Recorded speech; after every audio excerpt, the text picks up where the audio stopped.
नमस्कार. आज आपण खास पावसाळा विशेष असे लाडू बघणार आहोत.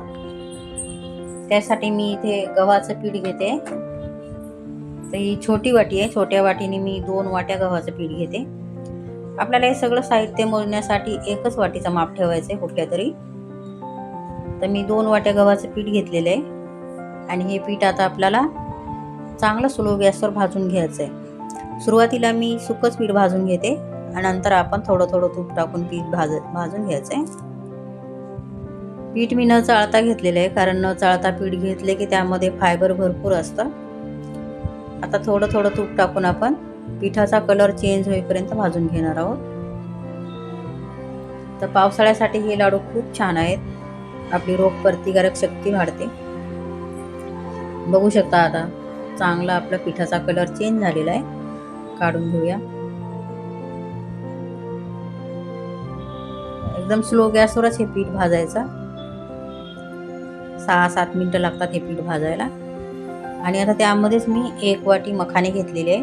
मखाने पण आपण भाजून घेऊया. तर मखाने पण स्लो गॅसवरच कुरकुरीत होईपर्यंत आपल्याला भाजून घ्यायचे. मखाने पण आपल्या शरीरासाठी खूप चांगले असतात. यामध्ये पण फायबर भरपूर असतं.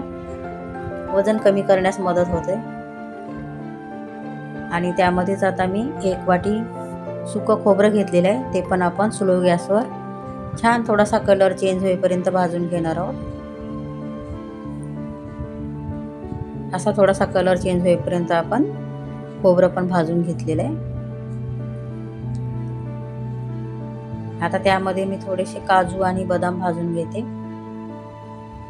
बदाम पण थोडासा कलर चेंज होईपर्यंत भाजायचे आपल्याला स्लो गॅसवरच.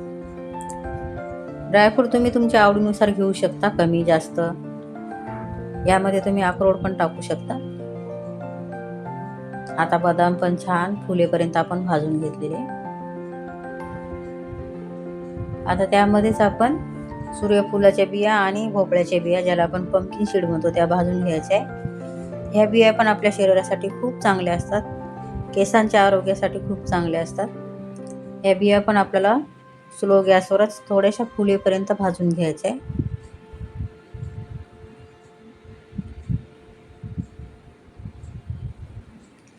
आता त्यामध्ये 1 वाटी खारीक पावडर घेतलेली आहे मी. खारीक पावडर आपल्याला स्लो गॅसवरच भाजून घ्यायची. तुमच्याकडे खारीक पावडर नसेल तर मग खारीक पण आपण मिक्सरला वाटून भाजून घेऊ शकतो, खारीक मधल्या बिया काढून. खारीक पण थोडासा कलर चेंज होईपर्यंत भाजून घेतलेले आहे. आता त्यामध्ये थोडंसं तूप टाकूया आणि तुपावर आपल्याला मनुके भाजून घ्यायचे. बाकी साहित्य आपण असंच भाजून घेतलेलं आहे सुकं, फक्त मनुक्यासाठी आता तूप टाकलेलं आहे. मनुके चांगले फुलून घ्यायचे, फुलूपर्यंत भाजायचे. बघू शकता छान भाजून झालेले आहे. आता त्यामध्येच मी डिंक भाजून घेते.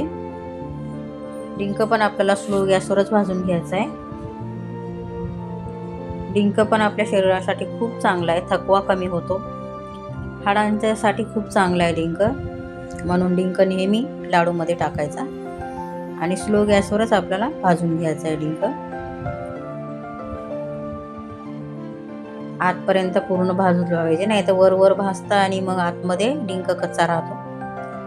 त्याच्यामुळे स्लो गॅसवर चांगला डिंक फुलेपर्यंत भाजून घ्यायचा आहे.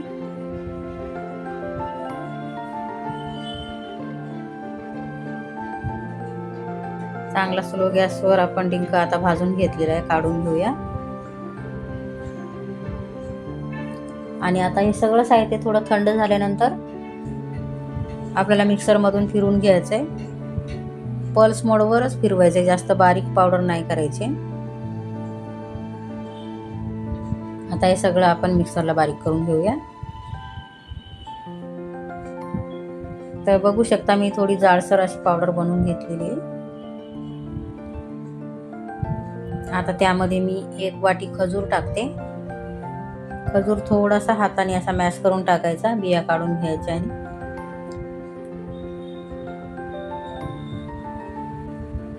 आणि त्यामध्ये आता आपण 1 वाटी गूळ पण टाकून घेऊया. तुम्हाला जर गूळ टाकायचा नसेल तर तुम्ही फक्त 2 वाट्या खजूर टाकू शकता. आणि गूळ पण असा थोडासा आपल्याला हाताने मॅश करून घ्यायचा आहे. गूळ किसून घ्यायचा आणि त्यामध्ये आता मी वेलची आणि सुंठ पावडर टाकून घेतलेली. पावसाळा आहे म्हणून मी सुंठ पावडर टाकलेली आहे.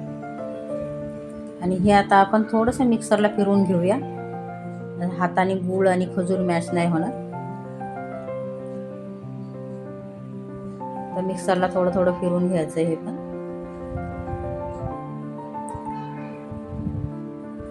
आणि आता आपण लाडू वळून घेऊया त्याचे. असे छोटे छोटेच लाडू वळायचे. बघू शकता पाक वगैरे काही नाही टाकायचे. बिना पाकाचे छान लाडू वळतात. तर असेच आता आपण सगळे लाडू वळून घेऊया. आणि पूर्ण लाडू होईपर्यंत हे मिश्रण असे लाडू वळतात. गरम वगैरे करण्याची पण गरज नाही. तर तुम्हाला कसे वाटले हे लाडू नक्की सांगा. आणि चॅनेलला वर नवीन असाल तर सबस्क्राईब करा. पुन्हा भेटूया अशाच एका छानशा रेसिपी सोबत. तोपर्यंत बाय बाय.